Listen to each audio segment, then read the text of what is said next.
Probably the earliest thing I remember drawing was peanuts. Basically we draw by mimicry. So somewhere my mother brought home these big posters from a drive-through restaurant, and they were just really big pieces of paper, and I was scrawling all over them.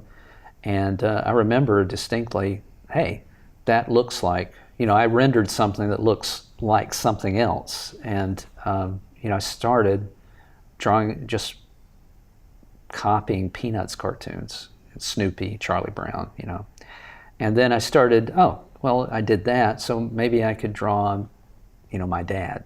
And so, I started drawing the people around me, and then it just developed. And eventually it turned into a lifelong passion.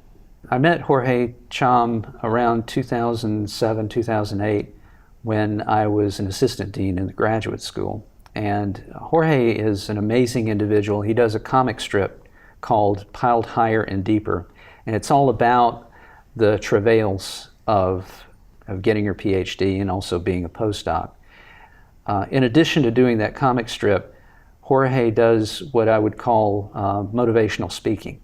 So he'll travel to an institution, a university. He's been here to Wake Forest twice and given talks about why it's important to take time for yourself. And his message to students actually resonated with me as well. And he seemed like someone that I could work with, and work with in a way that we needed to work together, which all of our work is done in the cloud, electronically. And so we just decided, hey, let's just do this. We're not going to get paid for it.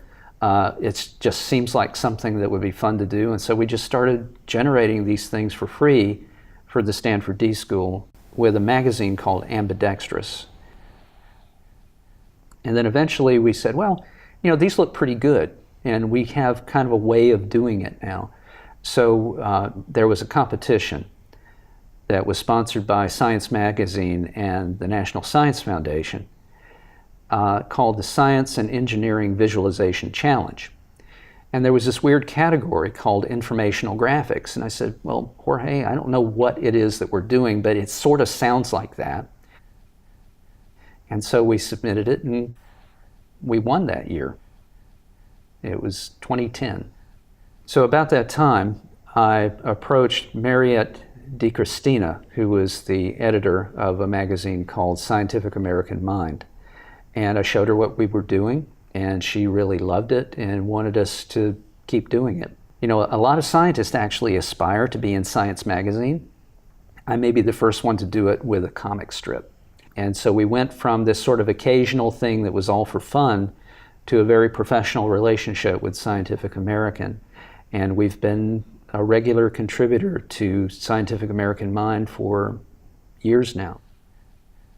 I think one of the wonderful things about it for me is that I've begun to build a more historic appreciation for my own field, that we can look a little deeper and actually time travel if we need to. We can go back to when, okay, this is the first time someone noticed that when these goats ate these beans, they acted a little, differently, and with a little more energy. And, some of these things are mythological. There are some things about the discovery of cannabis, the active ingredient in marijuana, that are a little mythic and not really well confirmed. But it's worth knowing because, sometimes truth grows out of these myths.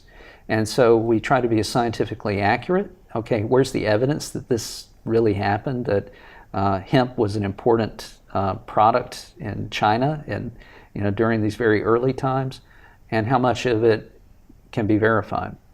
So there's a little bit of historic detective work as well as, scientific detective work. As a scientist, you're lucky if just the few people in your field read your manuscript that you've poured years of effort and enormous resources into generating to push science forward.